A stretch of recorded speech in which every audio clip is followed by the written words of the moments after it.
Donc, est-ce que ça fonctionne seulement? Ah, il y a du débit, donc ça fonctionne. Ok.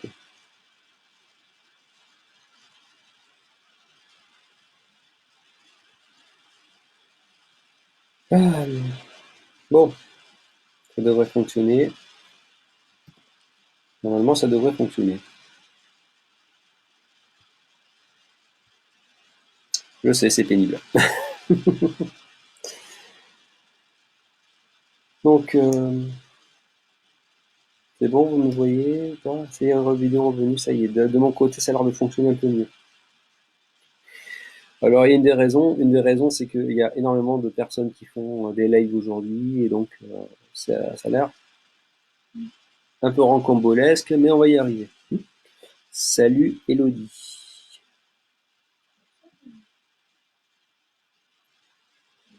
Non. Donc voilà, donc je vais reprendre du début, parce que ça, quand ça m'a interrompu, donc ça m'a coupé de mon élan. Ah, qu'est-ce que je disais?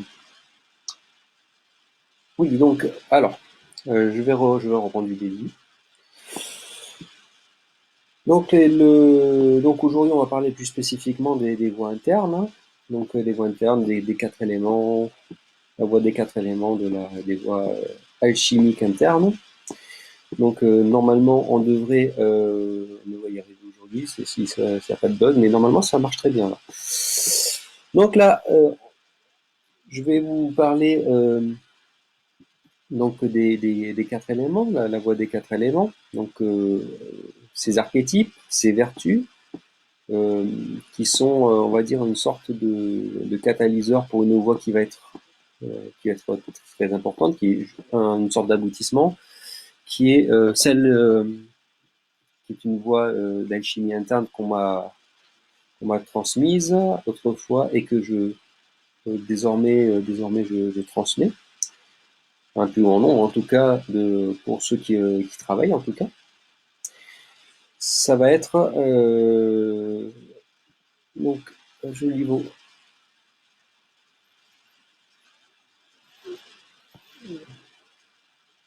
vos commentaires petit à petit. Donc bon, ça marche là, oui, parce que là j'ai un doute parce qu'il y a des choses qui s'entrecroisent. Oui, d'accord, ok. Donc la voie des quatre éléments, donc avec ses archétypes, ses vertus, qui comportent donc quatre directions, qui comportent quatre directions, quatre vertus qui permettront d'en retirer quelque chose de central, hein, qu'on appelle la quintessence. Donc selon les points de vue qui disent la cinquième essence, mais de mon point de vue personnel, ça n'engage que moi qui comporte la quintessence, l'essence primordiale, la première, celle, l'essence d'origine, ce qui est un peu différent d'une cinquième qui se rajoute aux quatre premières. Pourquoi? Euh, Dans les quatre éléments, chaque élément comporte un peu des trois précédents. D'accord? On pourrait imaginer qu'il y a un principe primordial de cohérence de la création, de cohérence de l'univers, qui permet justement qui permet une cohésion potentielle de ces opposés, de ces contraires, mais pourtant complémentaires. Il y a eu quelque chose d'unitaire au départ, et à un moment donné, il y a eu quelque chose qui a permis à certaines forces de se fragmenter, de se diffuser, hein, de se séparer, d'un point de vue palpable, d'un point de vue dense, donc c'est-à-dire comme par exemple pour la terre et l'eau, qui sont des éléments qui sont des éléments physiques, plutôt physiques, et deux autres éléments qui sont plutôt impalpables, que sont le feu et l'air. On retrouve cela dans beaucoup de traditions, dans la tradition kabbalistique, les traditions primordiales, hein, connaissent ces points de vue-là.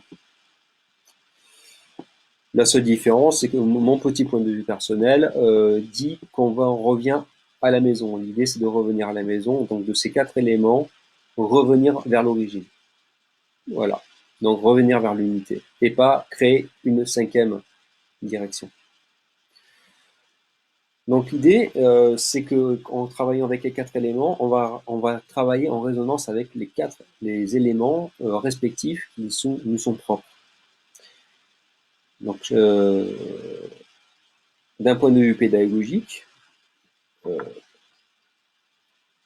dans l'idée, je travaille d'abord avec la terre, ensuite je travaille avec je travaille avec le feu, pardon, ensuite je travaille avec l'eau, et je termine par l'air. Pourquoi? La Terre, c'est le principe de densification, de cristallisation, c'est-à-dire la vibration primordiale qui était éthérée s'est coagulée en une force cohérente. Ça s'est cristallisé. Donc, à un moment donné, ce qui était un petit peu dans d'autres mondes est arrivé, pour dire, certains diraient a chuté, mais d'autres diraient a pris son identité dans notre monde en prenant une forme palpable, euh, plus ou moins lourde, en tout cas concrète.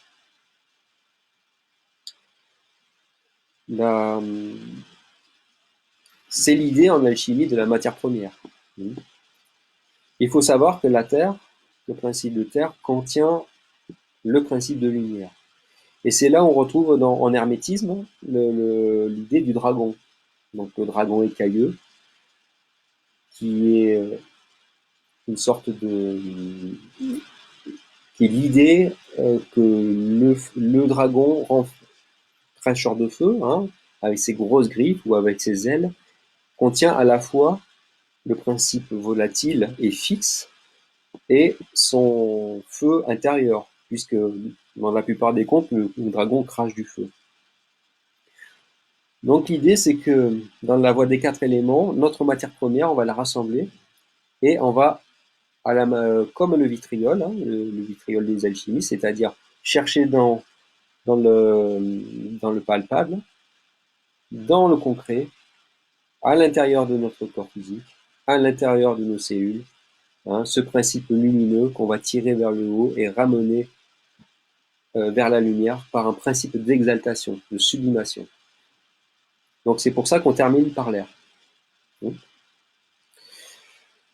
Donc cette matière première, l'idée c'est que je vais la rassembler à l'intérieur de moi, donc je vais m'apprendre à me réconcilier avec mon espace, c'est-à-dire mon corps physique. Autrement dit, euh, pour, pour certains mystiques, certaines nouvelles initiatiques, lors de l'apprentissage, de l'initiation de l'apprenti, on l'enferme souvent en chevalerie, par exemple, c'était dans un cercueil, ça peut être dans un cercueil, dans un, dans un tombeau, le principe du tombeau, l'idée d'être enterré vivant, c'est-à-dire d'être confiné, excusez-moi du terme, en vue d'une promesse de libération. Alors, on doit se rendre compte de notre état physique, hein, de notre propre mortalité, et puisque cet effet-là, c'est ce que nous vivons tous d'ailleurs en ce moment, c'est une forme de mort initiatique. Nous sommes limités par nos mouvements, nous sommes limités par nos choix, nous sommes limités par plein de choses. Et pourtant, la Terre, c'est ce qui contient le plus de lumière, d'un point de vue philosophique. Mais il faut simplement le révéler. Et l'alchimiste, l'hermétiste, en tout cas le mystique, va chercher cette lumière à l'intérieur de la Terre. Les alchimistes, on appelle ça le principe du vitriol. Donc le vitriol, ça a été dit des millions de fois, mais je vais vous le rappeler pour ceux qui débutent sur ce chemin-là, c'est visite l'intérieur de la Terre, et en rectifiant, tu trouveras la pierre occulte. Bon.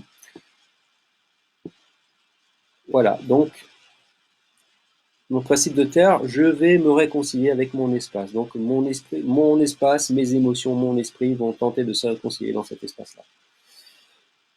Et plus tard, je verrai dans la, comment on appelle ça, dans la voie de la fleur d'or, que la principe de la terre, c'est aussi mon chaudron, ça va être aussi mon contenant, ça va être mon œuf hermétique. Donc il va me permettre de trouver une structuration énergétique pour que dans les prochaines étapes, euh, il va y avoir une libération. Puis, le prochain archétype que je vais utiliser, c'est le feu. Alors le feu, élément de la première mise en mouvement, hein, de la création, de la transformation, qui va faire changer, qui va favoriser les changements d'état. Ces changements d'état, eh bien, ça va être en éliminant les scories. La Terre, d'un point de vue brut, contient ses qualités, contient ses ombres, hein, sa lumière et sa part d'ombre. Et bien, le feu va, par sa lumière, par la création, va révéler ces ombres-là et la lumière va faire exiler d'une certaine manière ces parts d'ombre-là.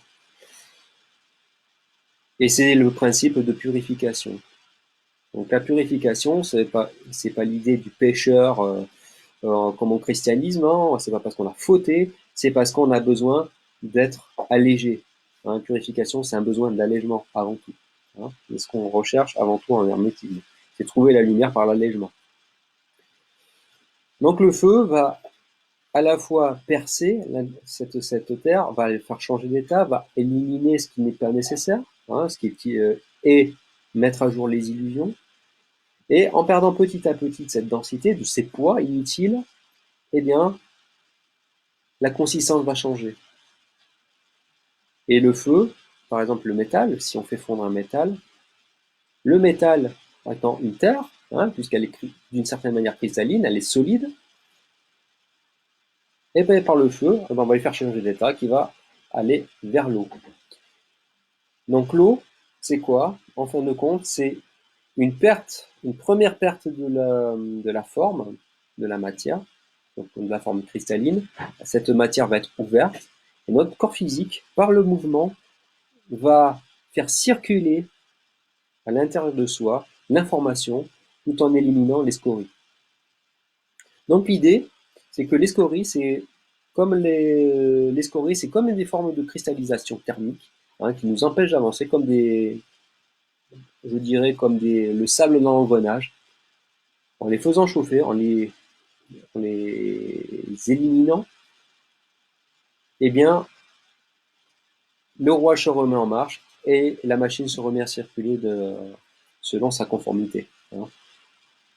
Donc l'eau, c'est quoi aussi? C'est l'archétype de la guérison. Donc la guérison, il faut s'entendre par guérison. La guérison, ce n'est pas du bricolage pour éliminer l'information qui nous dérange, non. C'est juste un réalignement de l'information initiale. D'accord? Donc l'eau, donc par la terre, je rassemble ma matière première. Par le feu, je fais changer d'état par un coup de pied au cul. Toutes les résistances, on les volatilise. Et en remettant l'information en mouvement par l'eau, je remets en mouvement le principe de vie, puisque l'eau transporte la vie. Hein. Pour les hermétistes, c'est l'archétype aussi du mercure. Donc celui qui transporte l'information sans devenir propriétaire. Donc ça veut dire que c'est juste un vecteur d'un point à un autre pour permettre à la vie de perpétuer. Hein. Donc et pour le dernier élément, donc l'élément de l'air, eh bien l'élément de l'air, c'est la sublimation. Donc cette vitalité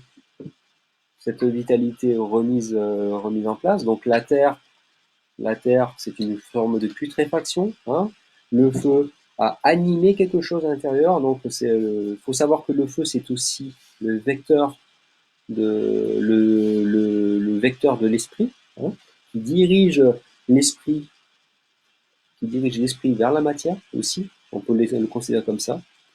L'eau va réanimer, va insuffler le principe vital de l'incarnation, et l'air donc va se sublimer, va accompagner cette eau qui va changer de forme, toujours par le principe du feu, va s'élever, va perdre complètement sa forme et va retrouver sa libération totale.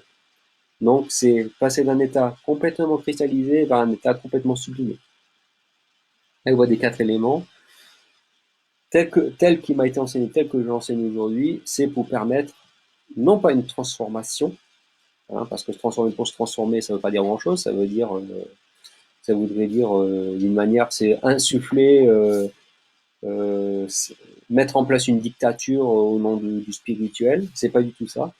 C'est juste remettre en place notre, notre direction, hein, initiale qui a été prévue pour nous, hein, selon un plan qu'on ne comprend pas forcément. Et la sublimation, c'est retrouver passer de cet état d'intuition, donc cette connaissance intérieure qu'on va exprimer, vers l'inspiration, écouter les autres mondes, pour l'exprimer dans l'autre monde. Donc ça veut dire apprendre à écouter les dieux d'une certaine manière. Donc on pourrait imaginer que l'intuition c'est un feu d'en bas et l'intuition c'est un feu d'en haut. Si on rejoint les deux, on atteint la connaissance primordiale.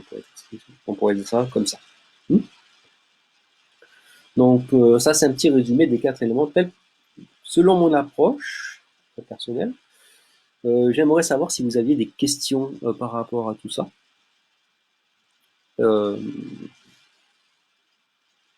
S'il y a des choses qui n'ont pas été claires, parce que je vous écoute par la lecture.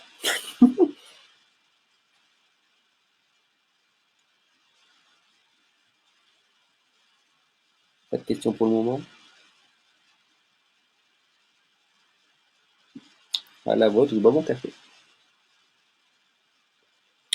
Bien torréfié.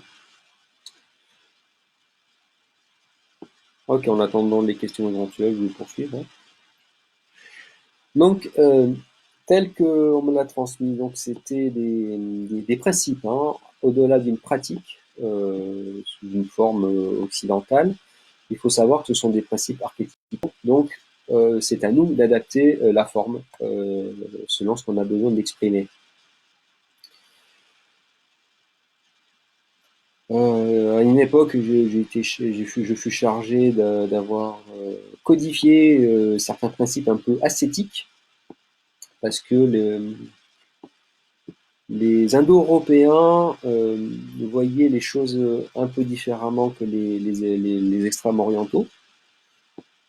Donc, les extrêmes-orientaux ont tendance à chercher des voies de libération, mais par une sorte de non-être, je dirais ça comme ça. Tandis que les Occidentaux, ils ont besoin justement de frapper sur l'enclume pour enchanter leur épée. Hein. Donc ce qu'on cherche, qu'est-ce qu'on cherche à travers les quatre éléments? Donc la voie des quatre éléments, c'est justement, c'est leur permettre à travers tout ce que nous sommes, de trouver une complémentarité en chaque chose.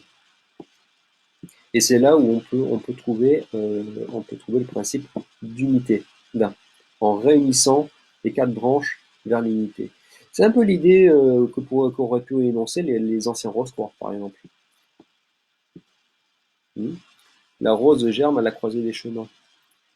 Alors, une question. Peux-tu utiliser ces éléments pour avancer spirituellement? Ben, c'est exactement ça.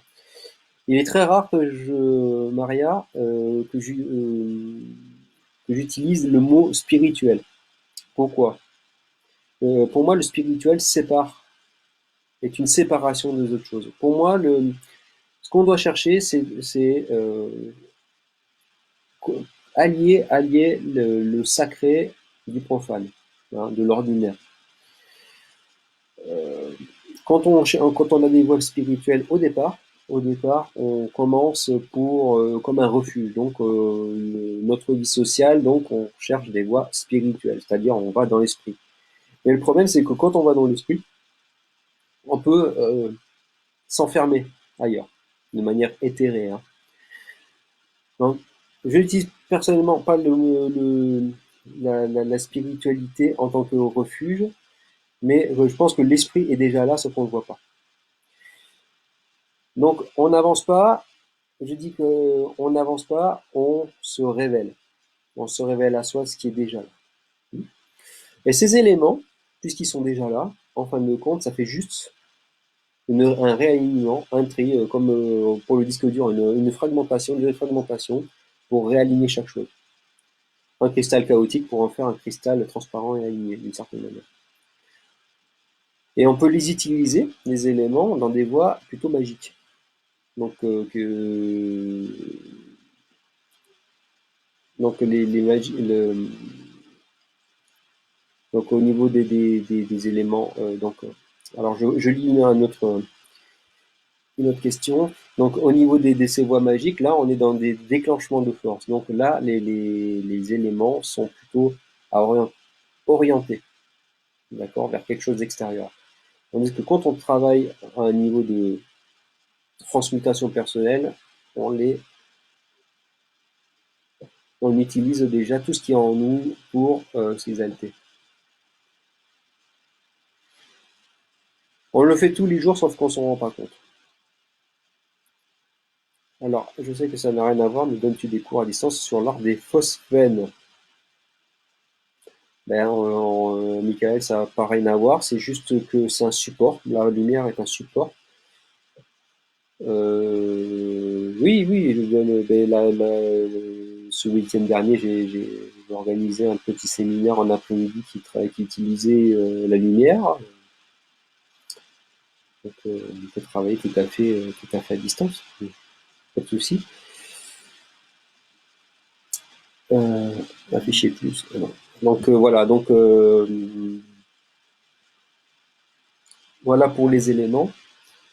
Donc n'hésitez pas à faire des commentaires, commenter pour poser des questions, demander des éclaircissements. Ça permet de donner du grain à moudre, on va dire, hein. Qu'est-ce que je dirais? Donc ouais, voilà, donc ça c'est une première pratique interne. Donc comme je l'enseigne, donc c'est par une voie type Qigong. C'est ça et c'est pas ça, mais dans la forme, on va dire que c'est ça, parce que l'être humain est prédisposé à faire des comparaisons. Donc ce sont des mouvements qui permettent de nous harmoniser avec ces archétypes-là à l'intérieur de nous. Donc la Terre, ça va être des mouvements plutôt statiques, plutôt de rassemblement. Donc on va travailler plutôt en contraction, hein, pour rassembler ces énergies à l'intérieur de nous. Ensuite, par l'eau, par le feu, on va faire une énergie plutôt relativement explosive, donc flamboyante. Donc dans la voie, dans l'élément eau, on va diluer toutes ces informations à l'intérieur de nous, donc on va libérer tout ce qui est mécaniquement verrouillé, on va assouplir, on va adoucir, c'est le principe maternel, hein, d'une certaine manière, hein. Voilà, c'est un peu l'idée de la mère qui berce son enfant, donc on peut voir ça comme ça. Et l'air, c'est une étape éthérée où on libère complètement de la forme, où euh, c'est une présence très absente.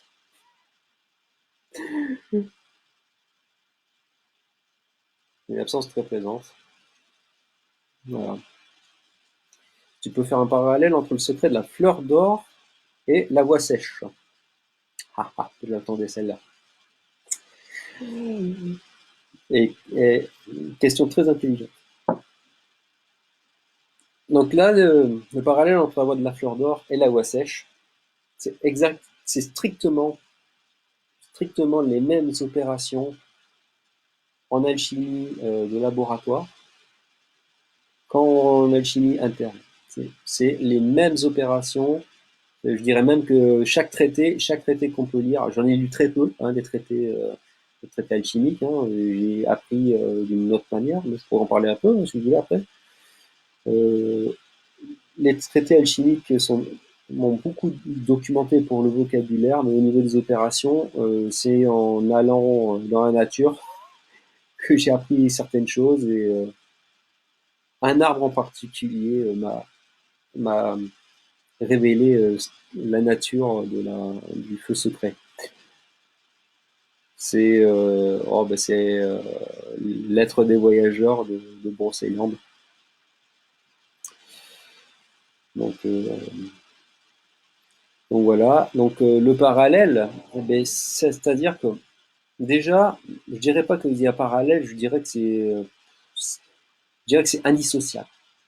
À mon point de vue, c'est indissociable. Une voie interne, une voie externe, je suis convaincu qu'on va beaucoup plus vite en pratiquant les deux à la fois. Alors, je dis pas la mienne, hein, une voie, mais une voie en tout cas qui se dirige vers le mystique, hein, vers Anna Royale, qu'on appelle aussi voie royale. Hein, c'est une voie royale, la fleur d'or, hein, de toute façon.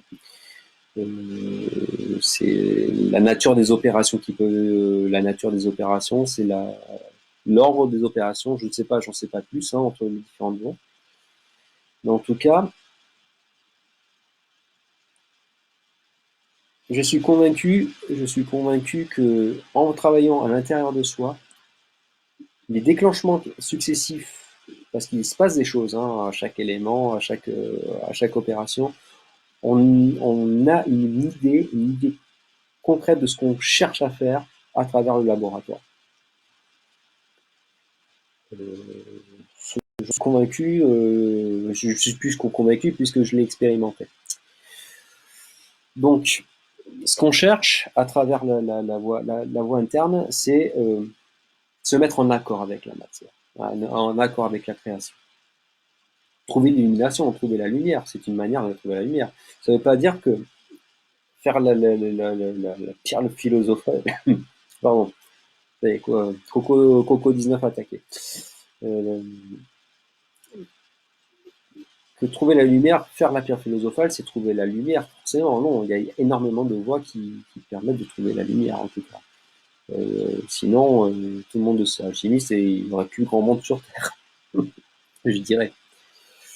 Mais l'aboutissement, c'est que la voie interne est un portail, c'est une manière d'ouvrir un portail pour trouver la lumière, pour que le donum dei, ce qu'on appelle dans les traités les donum dei, hein, donum dei, c'est le don de Dieu, c'est-à-dire c'est le fameux Eureka, c'est ça, mais qui passe pas par le vocabulaire, hein, ça passe pas par la méthode, ça passe pas par des tours de main, bien que, bien que on puisse en déduire des tours de main, que par l'intérieur, on trouve, par l'intérieur, par l'intuition, on reçoit l'inspiration et on peut mettre au monde, à travers son laboratoire, en voie sèche, personnellement, je fais plus de différence entre la voie sèche et humide. Pour moi, c'est la même chose, c'est des principes. On ne peut faire les opérations interphylosophales que par les mêmes principes. Donc ça, on peut faire par les voies des acides, par la voie de l'antimoine, de la stibine. On peut faire par d'autres voies, la voie de, comment dire, qu'on appelle la voie de Caro, la voie du Sinao. On va vers ça, de toute manière. Voilà. Euh, Trouver la lumière ou l'orienter. Déjà, c'est bien de la trouver, après on l'oriente. Ce qu'on cherche, trouver la lumière, donc il faut bien s'entendre ce que c'est que la lumière. Donc la lumière, c'est ce principe unitaire, hein, de non-différenciation de chaque chose. Après, c'est comme quelque chose que l'on cueille, hein. C'est comme quelque chose que l'on cueille. Et la lumière, à notre niveau actuel, c'est quelque chose qu'on peut toucher du doigt. Et après, on peut l'appliquer, on peut rayonner à travers. On peut rayonner une partie de la lumière par la transmission, par exemple. Euh, nous sommes tous, nous sommes tous, comment dire, connectés à la lumière d'une certaine manière, mais sauf qu'on s'en est séparés de manière consciente par l'éducation, par nos conditions de vie, par énormément de choses, par un contexte de vie, par les abandons, par des émotions. Tout ça, ça nous rajoute des verrous, des systèmes de sécurité qui fait que l'essentiel, c'est-à-dire la lumière qui est en nous, on a le plus ou moins de mal à accéder. Et c'est pour ça que pratiquer des voies, ça permet justement de désapprendre d'une certaine manière ces verrous-là et de revenir à des choses beaucoup plus, enfin, qui beaucoup plus susceptibles de contribuer au monde. Voilà. Une des manières d'orienter la lumière, c'est la transmission. C'est comment dire, c'est la transmission par des pratiques théologiques, par le partage, par bien des moyens, par bien des moyens. Euh,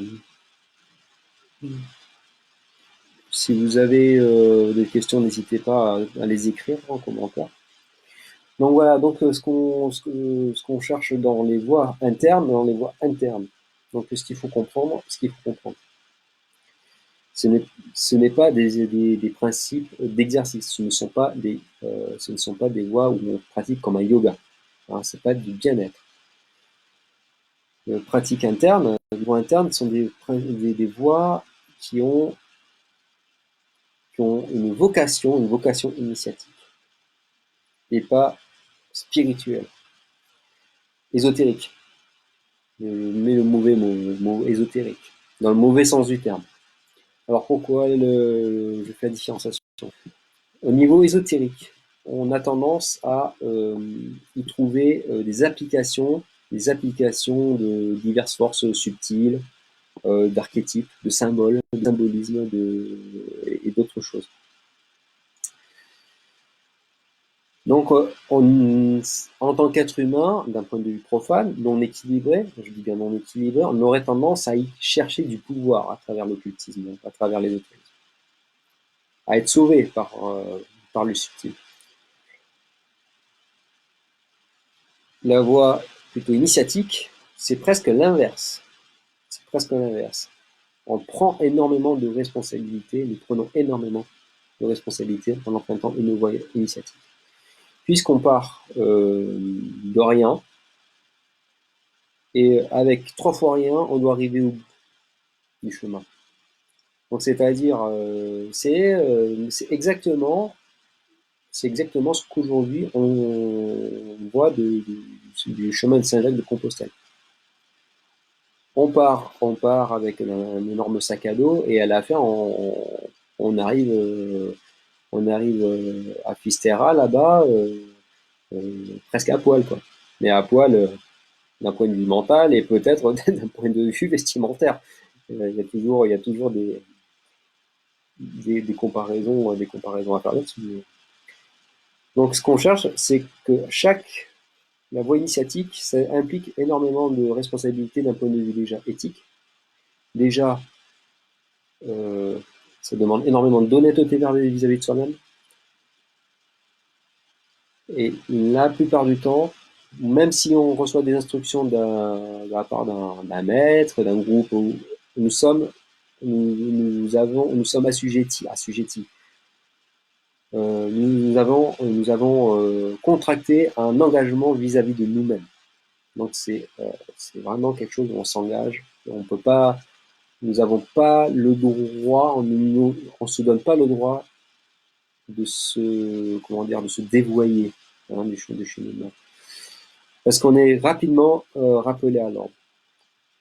Et ça, les voies ésotériques, on ouvre un bouquin, on l'applique, on suit les consignes, voilà. Une voie initiatique, plus nous avançons, plus c'est dur. Et plus nous sommes susceptibles de trébucher, plus on dégage d'émotions, plus ça devient, d'une certaine manière invivable. Hein. Nous vivons des épreuves, nous vivons énormément de choses en très peu de temps. Donc en tout cas, c'est ce que j'ai vécu personnellement et c'est ce que vivent des personnes autour de moi qui ont emprunté des chemins sincères. Et ça se règle pas ça se règle pas en 2, 3 jours. Hein. Une bonne initiatique, c'est le chemin de toute une vie. C'est pas une histoire de durée, hein. C'est toute une vie. Ça veut dire que c'est un engagement. Quand on dit toute une vie de travail, ça veut dire je m'engage à ce que je fais. Je suis dans ce que je fais. Et c'est ça une voie initiatique. Les voies internes sont un support pour faciliter ce chemin-là. Puisque nous vivons les choses d'un point de vue dans la vie de tous les jours, et dans ces moments privilégiés, dans ce temple, donc dans cet endroit, on crée un espace sacré autour de nous, on fait notre travail hein, selon les méthodes choisies, selon ce qui nous a été instruit. Ça permet déjà d'aller beaucoup, beaucoup plus vite, même si ce n'est pas facile. On pourrait dire qu'une voie initiatique, c'est un accomplissement de manière naturelle, même si c'est jamais facile. Donc, c'est pour ça que les responsabilités sont de plus en plus grandes. Euh, Après, l'idée de trouver une pierre philosophale à l'intérieur de soi, c'est trouver c'est trouver un principe unitaire. Et ça, je pense, à mon avis, que ça se révèle par l'exemple. Ça se révèle par l'exemple. Euh, Quand je lis, certains d'entre vous savent que je m'occupe de deux ou trois groupes Facebook, Matériel d'alchimie, Spagyrie et celui de la voie végétale. Euh, Quand je lisais les polémiques, les affrontements de points de vue sur les pratiquants de l'art, ils s'attardent à la forme de l'art, mais le fond, donc tout en s'attaquant bien sûr à ceux qui vendent ceux qui vendent des choses sur Internet, ceux qui organisent des séminaires, un peu comme moi. Euh, ces personnes-là, donc qui parlent à tout bout de champ de recherche, d'accomplissement de soi, on n'y voit souvent que de la jalousie. Donc au moment où dès le moment où on signe vis-à-vis de soi-même cet engagement, de dire je suis une voie initiatique, je m'accomplis à travers telle voie, telle voie, telle voie, telle voie, nous suscitons automatiquement à un moment donné des convoitises et de la jalousie. Voilà. C'est comme ça, il y a des amitiés qui se brisent, il y a j'aime pas ce mot du tout, mais il y a des problèmes de territoire qui peuvent se mettre en place. Et ça, je le vois systématiquement dans les forums, parce que forcément, il y a toujours cette idée de garder les secrets, garder les secrets. Les secrets, maintenant, il faut qu'ils soient, maintenant, les secrets, le problème, c'est, on peut transmettre de manière hermétique, tout en, tout en éclairant, tout en éclairant. Et là, les secrets, ils sont dévoilés à qui sait écouter. Mais récemment, à plusieurs personnes qui m'ont appelé par téléphone, par exemple, sur Facebook, je sais plus si c'est, ouais, sur Facebook, une catastrophe, ouais, absolument. Je termine là-dessus avant de répondre à la question de Jean-Bernard. Euh, le souci, je sais plus ce que j'allais dire du coup. C'était pas très important. Mais pour moi,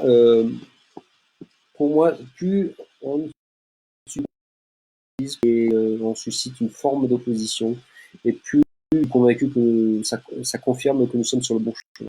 Voilà, c'est mon point de vue. Donc voilà pour ces choses-là. Donc alors voilà, je voulais dire que et il y a les autres donc quand j'ai fait l'interview avec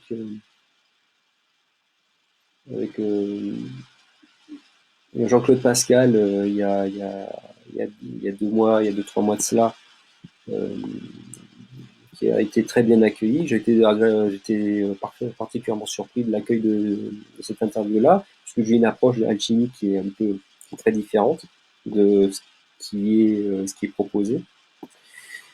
J'ai eu l'appel d'une personne, de plusieurs personnes, en tout cas, j'ai eu plusieurs personnes qui m'ont clairement explicité, tu ne peux trouver la pierre philosophale qu'à travers les traités, en lisant. J'ai écouté ces personnes-là, je n'ai contrarié personne, mais ces personnes-là, elles n'ont rien à m'apprendre et je n'ai rien à leur apprendre puisqu'elles sont dans mes certitudes. Donc il y a des problèmes d'écoute dans ces voies-là. Je développe ce truc-là, ce phénomène-là, parce que si on met en philosophie, c'est un art, et si on explique maintenant que l'alchimie, l'hermétisme, non, c'est pas compliqué. Donc je sais que c'est pas un système dogmatique, donc je sais qu'il y a par des voies par des voies kabbalistiques, par des voies bouddhistes, et les bouddhistes ne sont pas les derniers à faire de l'alchimie de qualité, par des voies taoïstes, euh, chacun avec son langage, on doit aller jusqu'au bout. Avec ses opérations, ses propres opérations, ses propres matières, sa propre philosophie, ses propres tours de main. Voilà, j'ai dit.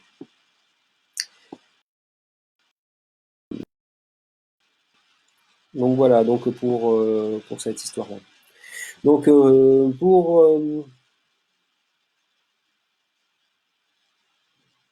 Jean-Bernard, peux-tu parler du principe des 3 chaudrons des composants nécessaires pour celui-ci?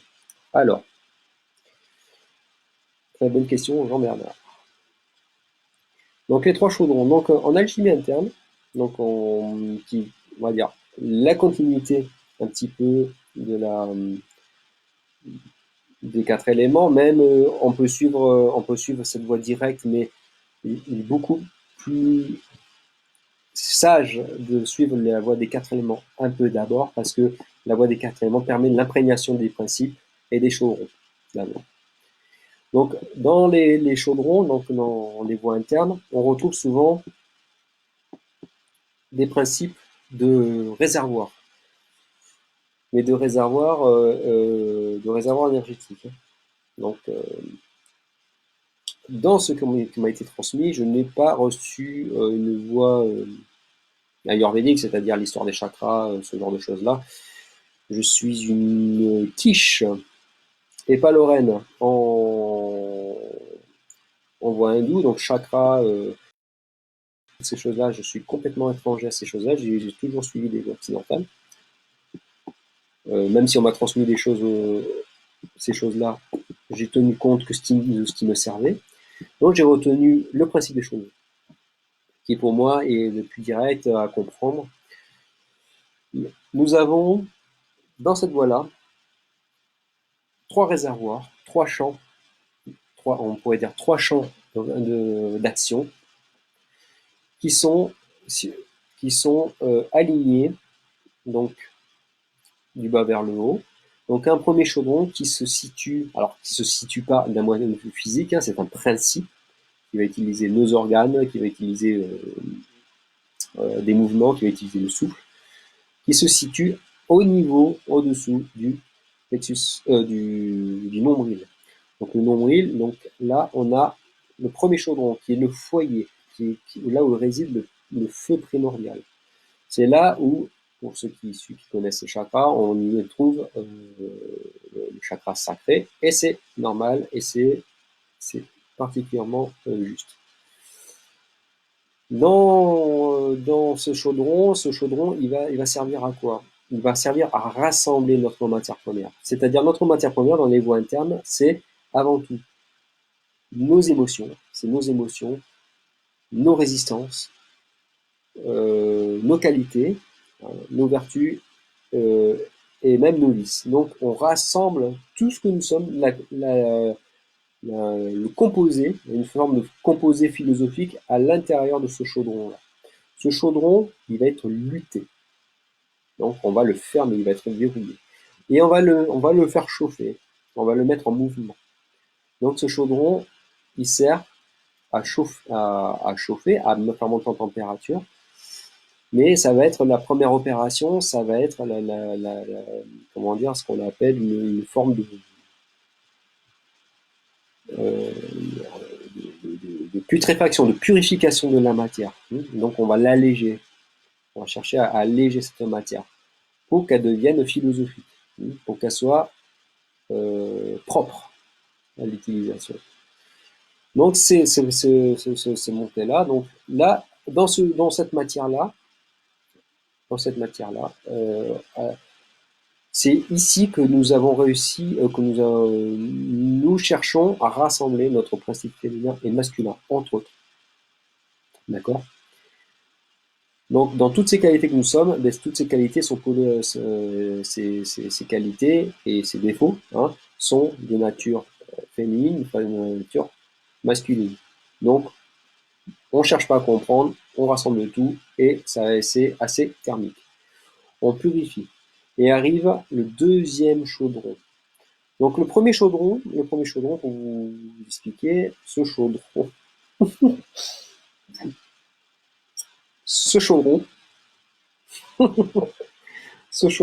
le premier chaudron va être vers le ciel. Il va être luté, le couvercle va être mis, la matière dedans, elle va être chauffée. D'accord. Ça va arriver le second chaudron. Le deuxième chaudron va être orienté vers l'extérieur. Donc ce chaudron, donc c'est déjà l'idée d'expression de certaines forces. Donc il va être en expression, donc il va s'animer. Donc la lumière va y être cueillie. Et c'est là où on va utiliser le principe d'une rosée philosophique lors de ces opérations. Donc on va faire rejoindre le feu d'en haut et le feu d'en bas. Donc ce chaudron, donc il va être animé, donc on va utiliser le principe de la lumière. Et c'est là où on utilise parfois le principe du phosphène pour certaines voiles. C'est ce que j'utilise personnellement. Parce que le phosphène permet justement de faire pénétrer à l'intérieur de notre corps, de notre système nerveux, et sur un plan particulièrement énergétique subtil, on va y mettre de l'esprit. Donc l'esprit va passer par ce chaudron. Dans ce chaudron, donc il va être chargé à animer notre mercure. Donc là, on a purifié la matière première qui était en hors d'œuvre. Donc là, l'œuvre va commencer avec l'animation du mercure. Après l'animation du mercure.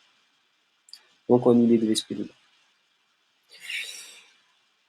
Donc ce chaudron, donc il va être le point de jonction entre le feu d'en haut et le feu d'en bas. Donc le feu d'en haut qui va utiliser cette rosée artificielle. C'est pas de la rosée, on va pas prendre de la rosée qu'on a cueillie, on va prendre une rosée philosophique, je veux dire. Artificielle philosophique. Et le feu d'en bas, c'est-à-dire les principes de mouvement, d'un principe thermique qu'on va mettre en œuvre. Donc ce mouvement-là va se coïncider et on va mettre le brouet, ce chaudron à bouillir et il va y avoir quelque chose qui va rentrer à l'intérieur de notre matière qui a été précédemment purifiée.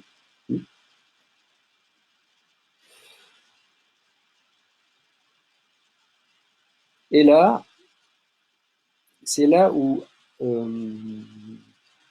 le mariage du féminin et du masculin, qui seront maintenant animés, vont pouvoir prendre place. Et là, par le troisième chaudron, qui est un chaudron non pas vers le ciel, mais qui va être vers la terre. Cette sublimation, oui, ça me fait un joli chapeau, avec des cornes. J'ai l'air d'un Gaulois comme ça. Donc, cette sublimation va recueillir cette matière qui a été complètement exaltée, qui va être exaltée, et avec le temps, avec de la patience, un jour, ce chaudron va se retourner vers le ciel, et là va accueillir quelque chose, qui va accueillir la lumière à l'intérieur de nous. En gros, nous préparons un entonnoir. Donc l'énergie qui va être ici, ça va être un grand genre de portail, et ce portail, le jour où nous serons prêts, va accueillir la lumière, et ce chaudron va se déverser à l'intérieur de nous et va accueillir la lumière. Et la première chose qui se passe, c'est l'illumination. Donc l'illumination, ça veut dire un état de conscience modifié qui dure plus ou moins longtemps et qui est assez spectaculaire à vivre. Enfin, pour les autres. Nous, on s'en rend pas forcément compte, mais voilà. Donc les chaudrons, ça va, ça, ce sont des réservoirs alors de stimulation. Hein, dans la voie occidentale, nous stimulons le chaudron, ça veut dire que nous le remplissons et on le met toujours en action. Donc voilà, pour l'instant.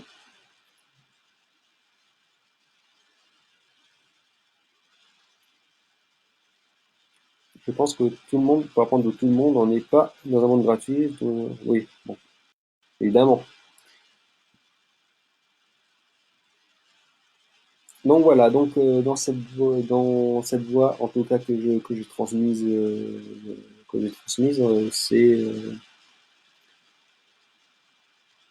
ça donne ça donne des résultats et déjà d'un point de vue purement, on pourrait dire le cadre donc en alchimie, hein, en restant dans le domaine de l'alchimie, dans l'oratoire, quand on pratique ces voies-là en tant qu'oratoire, ça a beaucoup plus d'impact, ça a beaucoup plus d'impact dans ce qui va se passer dans le laboratoire pendant que nous fabriquons l'œuvre, hein, pendant l'élaboration des opérations de l'œuvre, ou même si on n'est pas alchimiste, hein, par exemple si vous êtes peintre, si vous êtes artiste, faites ces opérations-là, faites ces opérations, par exemple, d'oratoire avant de faire vos travaux, vous allez voir, il va se passer des choses que vous n'imaginez même pas. Des fulgurances, par exemple. Hein, on pourrait imaginer que des choses que vous n'aviez même pas encore songé, ça vous percute d'un coup. Donc ça apporte l'inspiration. Voilà. Donc voilà. S'il y a d'autres questions, dites-moi. Donc là, ce que je voulais vous dire par rapport aux voies internes,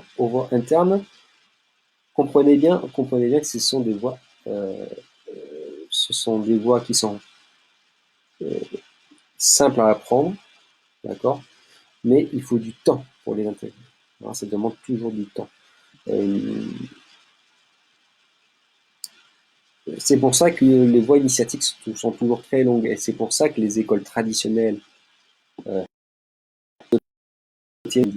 plutôt initiatiques, quand elles sont bien structurées, euh, l'apprentissage se fait sur le temps, même si tout est là, sauf que nous ne sommes pas prêts à tout entendre. Donc il faut du temps pour faire la part des choses et prendre du recul. Donc ça fait partie du chemin aussi. On a l'impression d'avoir tout compris et quand on sort d'un séminaire, dans un séminaire c'est souvent le cas. C'est pour ça qu'on a l'impression d'avoir tout compris sur le moment, c'est simple et tout, et quand on est chez soi, on sait plus faire. Bah oui, c'est juste que les clés, on peut recevoir les clés, mais après, ben, il faut du temps, il faut pratiquer, voilà. Donc ça demande du temps et l'investissement. Ça, l'époque initiatique, ça a été l'époque incroyable. C'est l'époque la plus formidable. On n'a jamais on n'a jamais eu autant. On n'a jamais eu autant accès à l'information, mais personne n'en fait rien on se disperse dans plein de choses. Il y a énormément de livres qui sortent sur plein de sujets, honorables, mais à un moment donné, il y a un problème de positionnement vis-à-vis du lecteur, en tout cas de du cherchant. Et le cherchant, lui, il a besoin de structure. Et c'est tout notre problème à notre époque actuelle, c'est un problème de structuration de la connaissance, de la diffusion de la connaissance et un niveau initiatique. C'est pour ça qu'à un niveau purement ésotérique, notre époque est extrêmement riche. Par contre, à un niveau initiatique, nous sommes extrêmement pauvres. Pourquoi? Parce qu'il n'y a plus de suivi, il n'y a plus de continuité et tout le monde va un peu partout, donc on prend un peu de partout Et après, ça fait une bouillie et c'est comme ça qu'on prend des risques. D'ailleurs, pour les mages, en tout cas en magie pure, euh, c'est particulièrement dangereux. Aujourd'hui, on retrouve des résurgences de voix qui s'est complètement mise à part. Aujourd'hui, je veux parler du bouddhisme, par exemple. Tout le monde se moquait des druides. On disait encore, mais il y en a encore des druides. On disait il n'y a pas longtemps de ça des alchimistes. Il y a 10 ans en arrière, on disait les alchimistes, il y en a encore. Et, maintenant, on parle de paganisme, de tous ces cheminements qui sont des chemins initiatiques à progression très lente parce que ça demande du temps d'intégrer certaines choses. Mais comme je disais, on a du mal à tenir sur le chemin de la connaissance. On veut tout de suite. Et c'est pour ça que je rencontre de plus en plus de personnes qui sont relativement paumées dans, dans un cheminement. Donc c'est pour ça que je les renvoie à elles-mêmes. Pour ceux qui... quelques demandes que j'ai reçues d'Arcana récemment, c'est qu'est-ce que tu cherches? C'est moi, c'est ce qui m'intéresse, c'est qu'est-ce que tu cherches. Et moi, ce qui m'intéresse, c'est la progression. Tu cherches du pouvoir ou tu cherches une progression? Est-ce que tu cherches à te transformer? Donc voilà. Donc voilà. Euh, réponse. Question pour un champignon. C'est pas l'époque des cèpes, hein.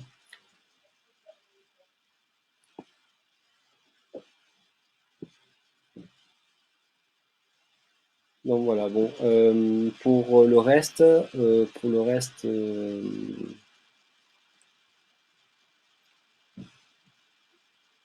est-ce qu'il est, je cherche. La patience est une qualité importante et ô combien importante. Euh, ce qui est important, c'est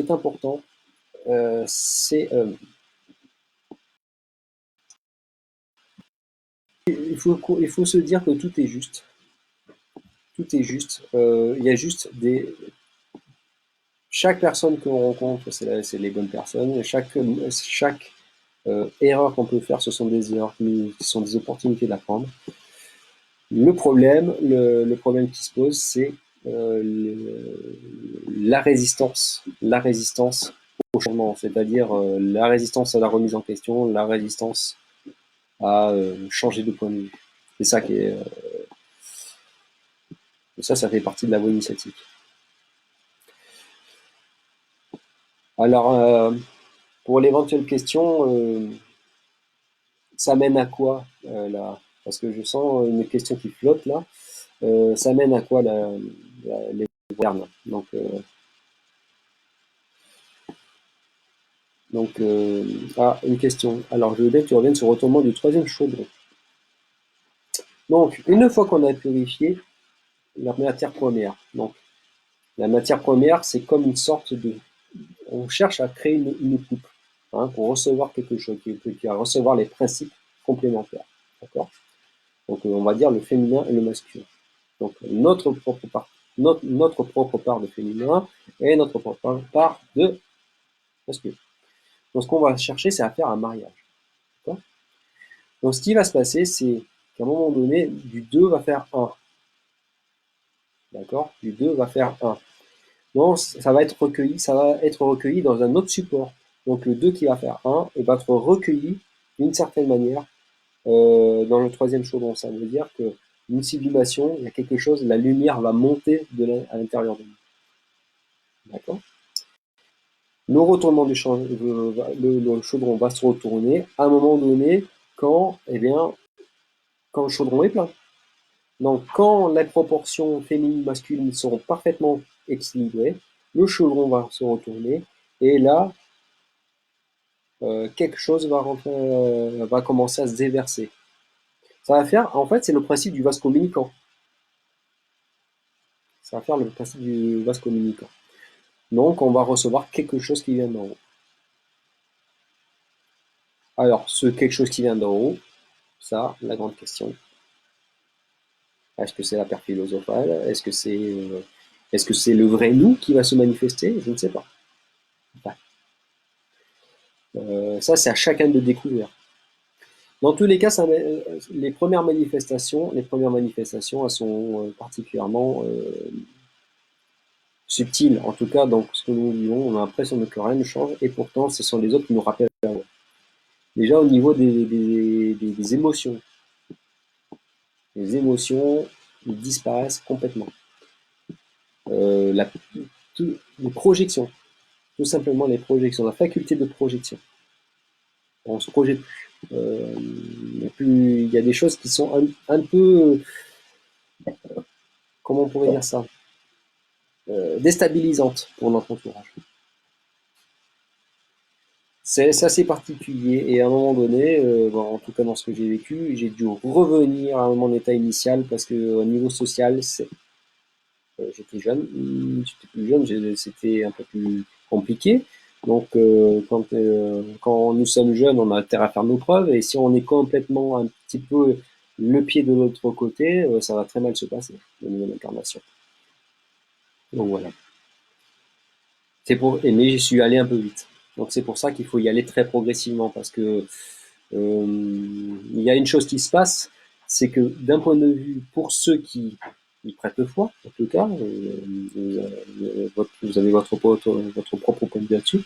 Pour les forces de l'invisible, vous êtes particulièrement repérable.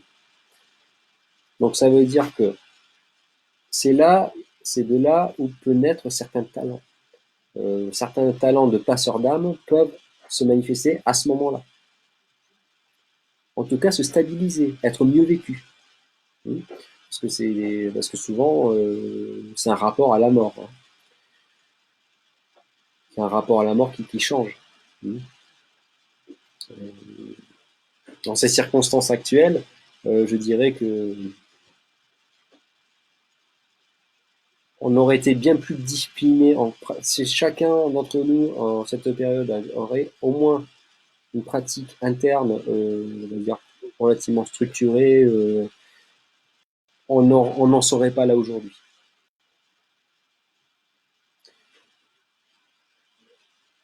Une fois que le chemin est intégré, peux-tu le rappeler à ton besoin?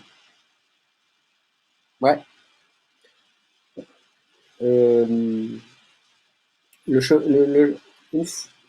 Il y a un phénomène qui se passe, qui se manifeste. C'est un. Comment on pourrait dire ça? Parce que c'est dur de mettre des mots là-dessus. Il y a une sensation qui se passe, il y a quelque chose qui se passe. Bon, il y a une sensation, il y a des émotions qu'on ne connaît pas, en tout cas à l'heure actuelle, à un point de vue humain. Et il y a quelque chose qui reste. Il y a quelque chose qui reste. Et on peut le déclencher à volonté, selon ses besoins. Mais selon ses besoins uniquement. Pas pour fuir. C'est pas quelque chose, en fait, en tout cas, c'est pas quelque chose qui s'exerce. Hein. Comme je disais, les voies internes, bon, il y a des exercices pour aller jusqu'au bout, mais à un moment donné, nous devenons ce que nous pratiquons, et on ne se pose plus la question de ce qu'on cherche. À un moment donné, il y a quelque chose qui se déclenche. Et cette chose qui se déclenche, ça reste. Et c'est un peu ce que disait Gurdjieff quand il parlait du rappel à soi. Ben, c'est ça, c'est trouver cette croix, hein, cette fameuse croix, euh, ce point de jonction entre chaque chose, et bien ça nous ramène même dans cette jonction-là. Hein. Il y avait quelqu'un qui avait écrit à l'époque, on aime ou on n'aime pas, bien sûr, hein, un écrit très intéressant, c'est le symbole de la croix de René Guénon, qui explique, certains principes archétypaux par rapport au principe de la croix, verticalité, l'actif et le passif, et les vertus qui nous ramènent forcément aux quatre éléments. Donc pour ce qu'on cherche dans les quatre éléments, au niveau archétypal, ce sont des vertus, des principes d'équilibre, qui sont présents dans la plupart des traditions. Donc ce sont les quatre directions cardinales. Donc le nord, le sud, l'est et l'ouest. qui correspondent à des forces archétypales. Donc nous avons les principes de la Terre vers le nord, qui correspond toujours à ce qui est profond, ce qui correspond à la connaissance profonde, et à une force, mais la force de comment dire, la force de sagesse, là, la force structurelle, la force bien, je dirais bien ancrée. Le sud, c'est l'impulsion. Le sud, c'est la pulsion primordiale, donc c'est le feu. Hein. On cherche le feu, donc le côté créatif, le côté je me mets en action. Donc c'est l'énergie, c'est vraiment quelque chose qui est sanguin, hein. C'est vraiment ce qui apporte l'oxygène, c'est ce qui permet à la vie de perdurer. À l'est ou à l'ouest, selon les directions, bon, je vais faire un choix. Donc à l'est, nous avons le principe de l'air, qui est le principe de justice, donc le principe de discernement. D'accord. Donc c'est une des forces de poser acte, la force de poser acte, de prendre des décisions, la force de positionnement. D'accord. Et vers l'ouest, eh bien, nous avons une force qui correspond à la tempérance, donc qui correspond à la patience. La patience est aussi qui peut être mal vécue en disant la précipitation en tant que précipitation, en tant que frustration. Donc ces vertus-là, ces quatre vertus-là, on doit les réunir à nous, en quelque chose d'unitaire. Donc voilà.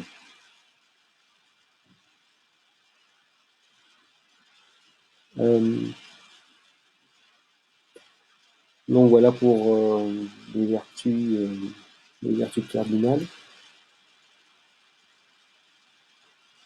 Euh, Si vous avez encore des demandes, n'hésitez pas, au niveau philosophique en tout cas, il ne faut pas hésiter.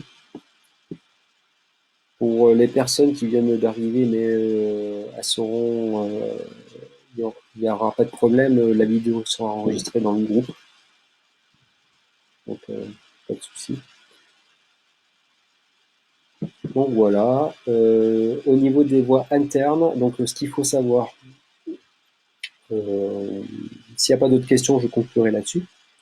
N'hésitez pas, hein, ce qui vous passe par la tête. Ce qu'il faut comprendre, c'est que une voie interne, il faudrait peut-être presque le comparer au principe de la poussée d'Archimède. Hein, vous savez, quand vous avez une bassine d'eau, vous avez un ballon, vous voulez pousser le ballon, il y a plus de pression, vous avez du mal à aller jusqu'au fond. Quand vous relâchez le ballon euh, s'envole. Et bien, les voies internes, ça sert un peu à ça. C'est-à-dire qu'on utilise le principe de plonger intérieur. Exercer une contrainte telle qu'il va y avoir un mécanisme de libération où la force va être proportionnelle à l'intensité de résolution qu'il y a.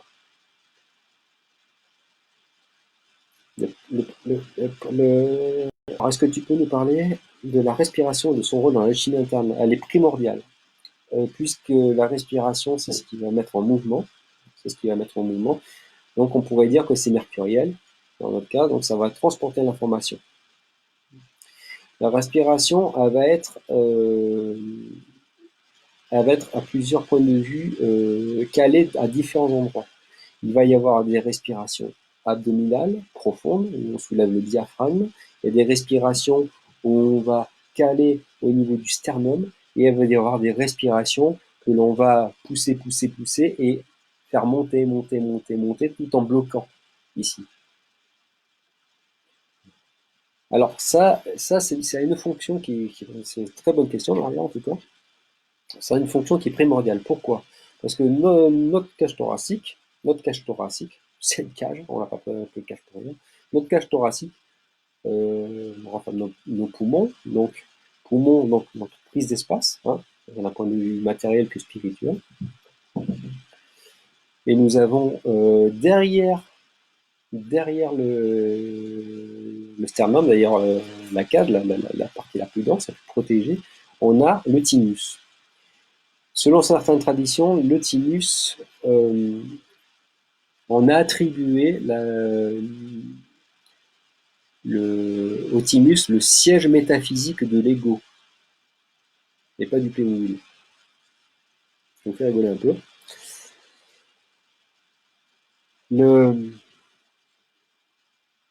La respiration, la respiration donc, va créer une contrainte donc, à différents endroits, à différents organes. Ces organes vont justement mettre en mouvement, hein, va envoyer des décharges électriques, je dirais, à un endroit. Et ici, il va y avoir des pressions. De plus en plus, de plus en plus, de plus en plus, de plus en plus. Ça va stimuler, stimuler, stimuler, stimuler. Et à un moment donné, le but, c'est un petit peu comme l'alchimie. L'alchimie, un des principes primordiaux, c'est de laisser mourir le vieil homme pour faire renaître le jeune homme, donc le jeune roi. Donc c'est le rapport à Saturne. C'est le rapport à Saturne Jupiter ou Chronos Uranus. Hein. Donc à un moment donné, il va falloir euh, dissiper l'illusion d'identification de l'ego par rapport à ce point-là. Et la respiration sert justement de véhicule à transposer l'information pour la décristalliser. Alors l'étoile, la justice, la tempérance du tarot. Oui, en transposant, oui, en tarologie. Ouais. D'ailleurs, le tarot est une sorte de mutus liber de la voie hermétique et alchimique, hein, puisque dans le tarot, on a le procédé complet de l'élaboration de la pierre. Encore faut-il les décortiquer et les mettre dans le bon ordre. Il y a une partie dans le tarot qui est philosophique et une partie qui est pratique. À vous de trouver laquelle. Donc la force c'est le sud, l'étoile c'est la tempérance, la justice c'est l'est, donc voilà. Voilà. En Kabbale, voilà les 22 lettres pour la Kabbale par exemple.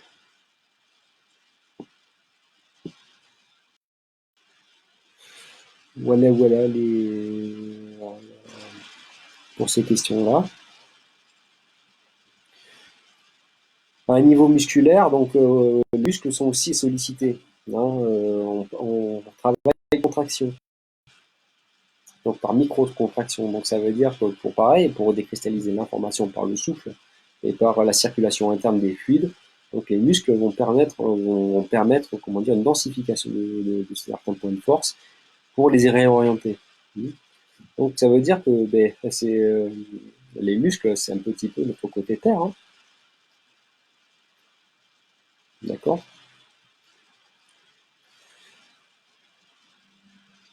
Hum, donc pas d'autres questions. Je sens qu'il y a un petit décalage. Je vois la vidéo qui est un peu décalée. Donc entre l'enregistrement, d'accord, il y a un micro-enregistrement qui se passe. Maintenant je ne comprends pourquoi il y a le son. Alors le son. En- selon des voix internes, il y a des voix internes qui utilisent particulièrement le son. Euh, euh, Par rapport à des profondeurs. La première chose qui est souvent demandée, en tout cas dans les voies initiatiques, pendant la voie initiatique, c'est de trouver son propre son, sa propre tonalité. Ça ne veut pas dire que donc sur les sept tonalités, hein, do, ré, mi, fa, sol, la, si, et do, ré, mi, fa, sol, un octave au-dessus, hein, on va chercher notre propre son, parce que c'est un petit peu sur le moment, c'est pas toujours comme ça, un peu la carte d'identité de la manière dont on va travailler.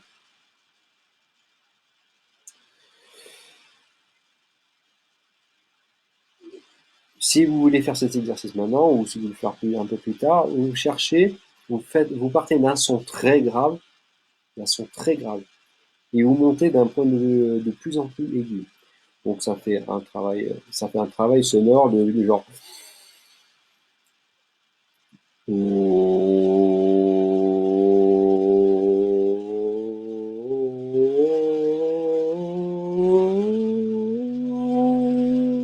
Je vais pas plus haut.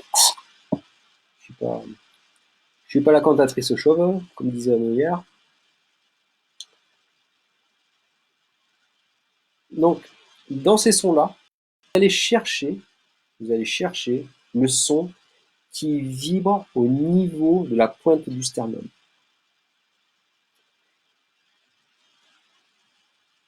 D'accord? Donc c'est ce son-là qui va vous indiquer un petit peu votre état du moment. Plus vous êtes dans le grave, plus vous êtes dans la terre, et plus vous êtes dans l'aigu, et plus vous êtes collé à l'esprit.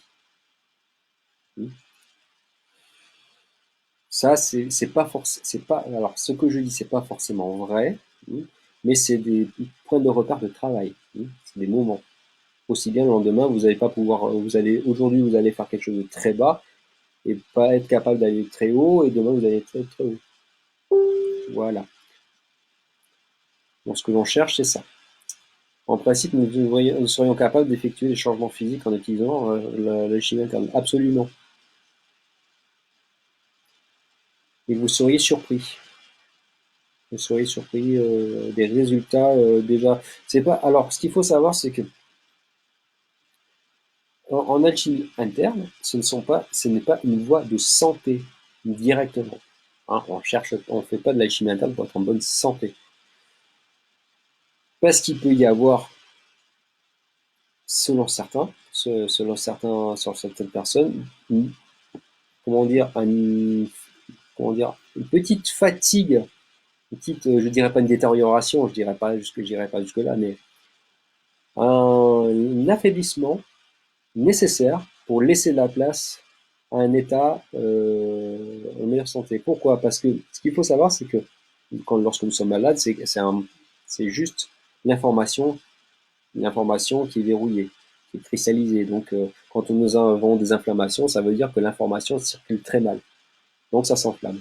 C'est comme quand vous partez en vacances l'été, hein, vous arrivez à la mauvaise heure, vous arrivez au bouchon du péage, tout est bloqué. Eh ben, c'est exactement ça. Donc, ce qu'il faut faire, l'alchimie interne permet de changer l'orientation de l'information en lui faisant désapprendre un système, comment on pourrait dire, elle désapprend, ça permet de désapprendre un mécanisme de défense du corps. Donc, les personnes qui sont sujettes à des inflammations, si elles font de l'alchimie interne, elles vont petit à petit oublier ces inflammations-là. Alors, XIN, c'est parfois différent en fonction des lieux. On se demande si c'est toujours le son propre, le son des lieux, le son de résonance en soi. Ah ben ça, en fonction des lieux, je pense que, d'après moi, c'est toi ton harmonie par rapport au lieu. Hein, le lieu, lui, il reste lui-même d'une certaine manière. Toi, c'est ta syntonie. Hein, c'est ta mise en harmonie avec le lieu. Il y a un endroit dans Paris que je peux pas aller, par exemple, c'est Bastille. Une rue en particulier, je sais pas pourquoi. Euh, Parce que sans parler des événements passés, etc., il y a des lieux où on n'est pas du tout en harmonie. Voilà. Quelques églises, quelques chapelles, vous avez tous connu des lieux qui vous foutent des maux de tête terribles. Ben, c'est exactement ça, c'est une désharmonie. Et là, par contre, c'est le corps qui réplique. Exactement. Lorsque l'on établit un espace sacré, c'est intéressant de faire le test. Par exemple, de faire un son qui monte et un son avant et après un son pendant et un son après. Ce serait intéressant de faire ça. À l'hôpital, t'as une totale cacophonie.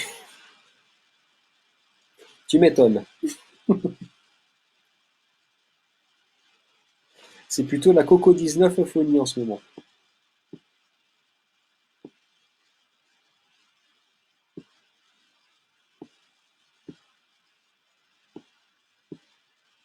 Voilà. Euh, des questions encore? Non? Ok. Bon voilà, l'alchimie interne, les voies initiatiques internes, vers quoi ça mène? Ça ne mène pas vers une progression, hein, ça ne fait pas progresser, hein, ça ne nous fait pas nous sentir mieux. J'oserais dire, j'oserais dire que si vous, vous entamez une voie de cette manière-là, et certains d'entre vous ont entamé des voies, vous avez vu que ça mène apparemment vers l'inverse au départ. Mais le fait qu'on soit réorienté d'une certaine manière, on ne regrette pas le chemin parcouru. C'est c'est ça, c'est une voie totale. Voilà. Après, la manière dont je transmets toutes ces voies-là, j'ai choisi les voies progressives. Donc, bien sûr, évidemment, je fais des séminaires, etc. Longtemps, j'ai, une personne a suivi le séminaire d'alchimie interne durant la journée. Il y a quelque chose de très important qui s'est passé en elle. Même si ça s'est relativement bien passé, puisqu'elle a été encadrée, je dirais, comment dire, je dirais il aurait mieux valu qu'elle passe par des voies plus progressives. Voilà. Donc voilà pour, euh, pour ces petits éclaircissements. Bon, si vous n'avez pas d'autres questions, je pense qu'on peut conclure là. Donc voilà. Donc je vous remercie en tout cas d'avoir écouté. J'espère que vous avez apprécié. Si vous avez d'autres demandes, n'hésitez pas à l'occasion. Alors on va terminer là-dessus. Y a-t-il un rapport entre le développement interne et l'éveil de Kundalini chez Zandu?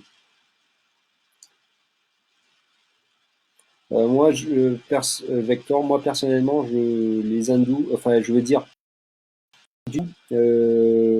calé dans les voies orientales, style Inde, etc. Il doit y avoir, mais ce sont des transferts de cosmogonie, c'est pas la même cosmogonie.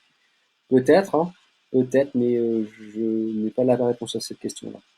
Je suis occidentale, donc voilà. En tout cas, merci. Ben, je ferai peut-être un prochain live pour vous expliquer d'autres choses. Si vous avez des idées, n'hésitez pas. En tout cas, ça a été un plaisir de vous parler. En tout cas, je me suis parlé parce que je me vois, je ne vous vois pas, mais je me vois, donc j'ai l'impression d'être narcisse devant ce miroir. Et ça, c'est important. Donc voilà, je vous embrasse tous et je vous souhaite prenez soin de vous, de vos proches et lavez-vous les mains et pas que. À très bientôt, je vous remercie. Allez, bonne fin d'après-midi.